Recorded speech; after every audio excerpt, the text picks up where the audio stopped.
baginya adalah sunat kerana ia merupakan satu cara untuk mengekalkan dan memelihara keturunan serta membantunya untuk melaksanakan beberapa keperluan hidup.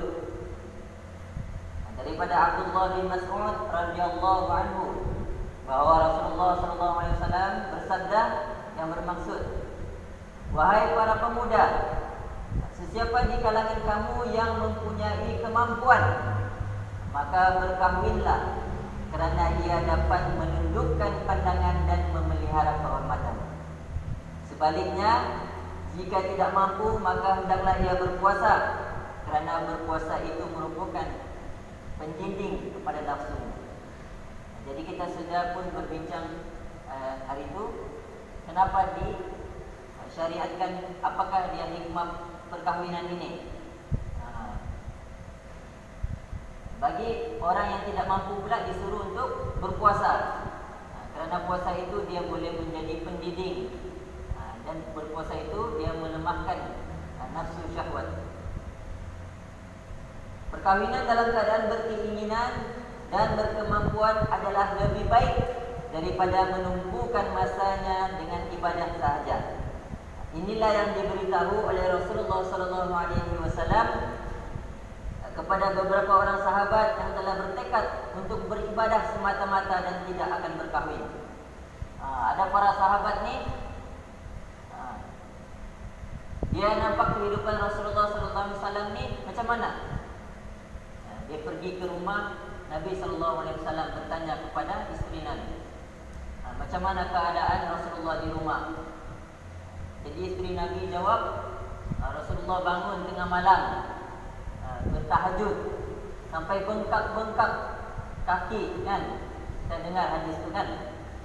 Jadi sahabat yang mendengar ni, ya Allah, Masya Allah, Tabarakallah, dia rasa diri dia itu jauh sekali daripada Rasulullah. Hebat Rasulullah beribadah, dia mau begitu lagi hebat. Jadi dalam hadis ini dia sebut, sahabat itu berkata, aku tidak akan kahwin, semata-mata dia mau menumpukan ibadahnya. Sahabat itu sampai kata gitu, aku tidak mau kahwin, aku mau ibadah. Ada pula sahabat yang lain pula, aku tidak akan makan daging. Maksudnya apa? Kalau orang Arab ni makan daging mewah, kan? Jadi dia tidak mau makan daging, dia tidak mau hidup bermewah. Dia mau tumpukan ibadah dia. Ada lagi satu orang sahabat sebut, aku tidak mau sudah tidur di atas hamparan, di atas tilam. Aku mau tidur di atas lantai saja. Dia mau menjadikan Nabi SAW itu sebagai idola, tetapi dalam masa yang sama dia tolak perkahwinan. Jadi maka Rasulullah SAW bersabda, mengapa mereka berkata begini? Sedangkan aku solat dan aku tidur, aku berpuasa dan aku juga berbuka, dan aku juga berkahwin. Jadi Rasulullah SAW larang sahabat ni yang mau menumpukan ibadah semata-mata, dia tolak satu sunnah. Tidak boleh. Justru sesiapa yang tidak sukakan sunnahku, maka dia bukan daripadaku. Nabi SAW sebut begitu. Kalau dia tidak suka sekalipun kahwin, sedangkan itu sunnah, maka bukan daripada kalangan umat Nabi Muhammad SAW. Makna perkataan, sesiapa yang tidak suka akan sunnahku, maka dia bukan daripadaku, ialah siapa yang meninggalkannya dengan berpaling tanpa beriktikad seperti yang sebenarnya. Jadi kita tidak bolehlah ambil sunnah kemudian kita tolak sunnah yang lain, tidak boleh. Adapun kalau kita tidak mampu untuk melakukan sunnah yang lain itu, kita tidak mampu. Jangan kita beriktikad, kita tolak sunnah ini. Ada sunnah Nabi SAW bersugi, kan? Sebelum solat bersugi. Kita tengok diri kita.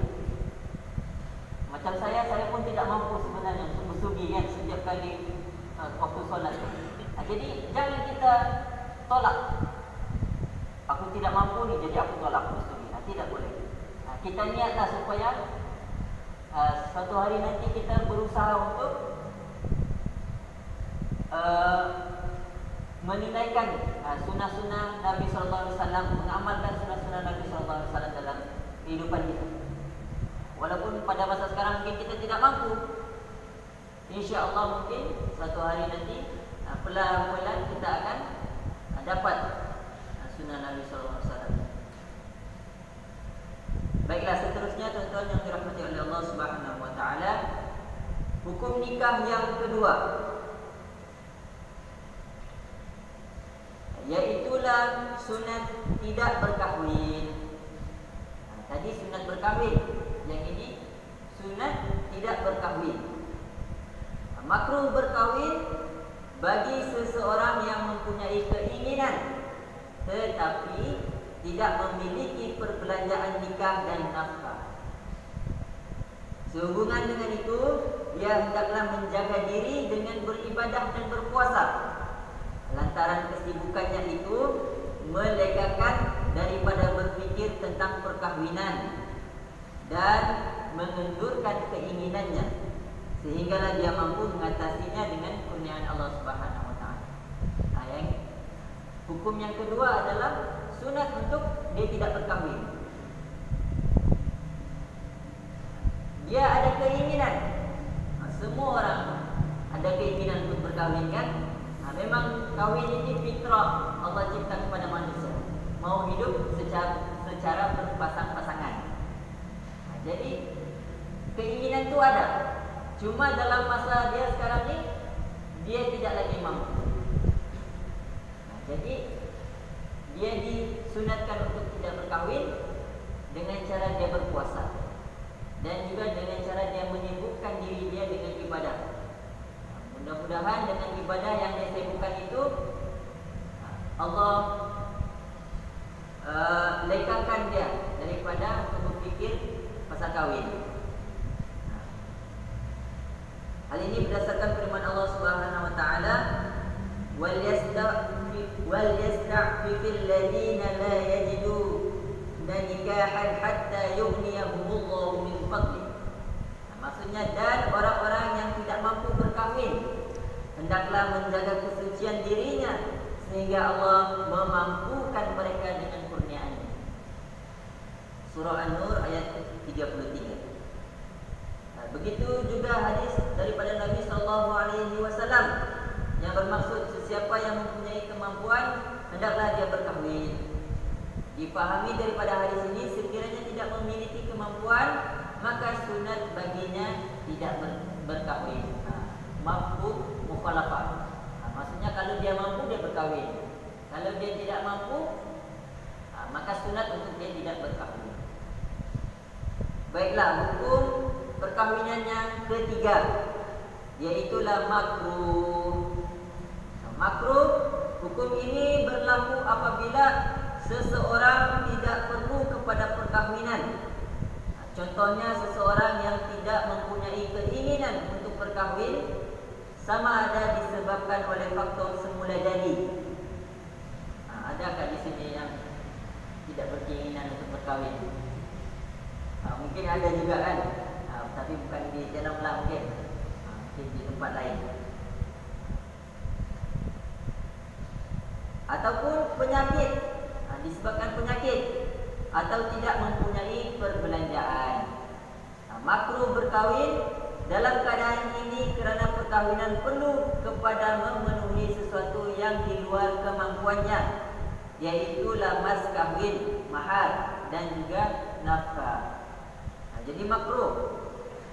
Mungkin pada saat ini dia belum ada lagi keinginan ataupun belum ada lagi calon, contohnya, kan? Jadi dia tidak berkeinginan untuk berkahwin. Jadi dari segi persiapan pun dia belum ada lagi lah. Persiapan dari segi mas kahwin, dari segi nafkah. Jadi kalau dipaksa dia berkahwin, hukumnya makruh. Hukumnya makruh. Dia tidak ada keinginan lagi nih untuk kahwin, tapi kita paksa dia kahwin. Hukumnya makruh.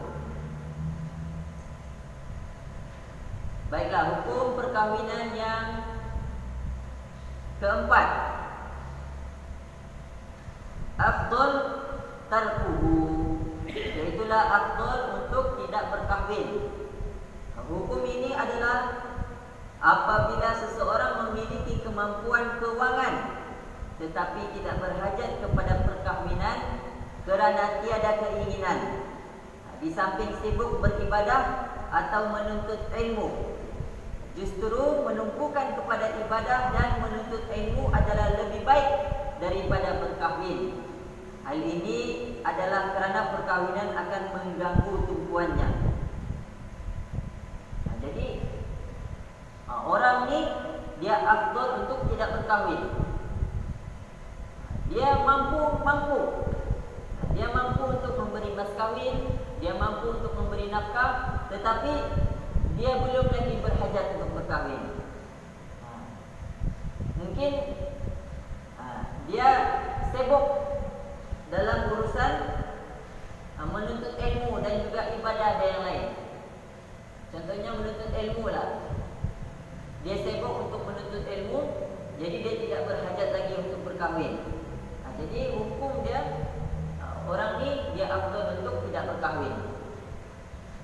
Saya teringat kepada kawan-kawan saya dulu lah masa belajar kan.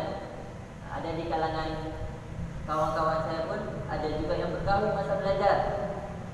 Atas penilaian diri sendirilah mungkin kan. Kalau dia rasa dia mampu masa dia belajar, dia boleh berkahwin. Tapi janganlah sampai perkahwinan itu mengganggu tumpuan dia untuk belajar. Tidak boleh. Sebab kita tengok menuntut ilmu dengan berkahwin itu dua hukum yang berbeza. Menuntut ilmu itu hukumnya apa? Wajib. Talabul ilm fardhatun ala kulli muslim. Menuntut ilmu itu fardu kepada setiap muslim. Jadi wajib. Menuntut ilmu itu wajib. Bila dia berlanggar dengan sesuatu perkara yang contohnya sunat, kahwin kan, jadi kita dahulukan perkara yang wajib itu lebih utama daripada perkara yang sunat. Macam itu juga kalau berlaku dalam masjid ni. Contohnya majlis ilmu. Sekarang ini kita berada dalam majlis ilmu. Kemudian ada satu orang datang. Mungkin dia sudah solat. Contohnya kita ambil maghrib tadi. Mungkin dia sudah solat maghrib di masjid yang lain. Kemudian dia mau datang ke majlis ilmu. Dia datang ke masjid. Dia masuk dan dia buat solat sunat tahiyatul masjid. Berlaku pertemuan situ. Membuat solat sunat tahiyatul masjid ataupun mau mendengar majlis ilmu. Sebenarnya digalakkan untuk dia duduk dan dengar majlis ilmu. Sebab solat sunat hukumnya sunat, manakala majlis ilmu itu hukumnya wajib. Okey, jadi kita pergi kepada hukum berkahwin yang kelima, iaitulah afdal berkahwin. Seseorang yang tidak kuat beribadah atau menuntut ilmu, bahkan berkemampuan untuk berkahwin, tetapi tidak memerlukannya, afdal baginya berkahwin agar kelapangan masa itu tidak mendorongnya melakukan perkara yang keji.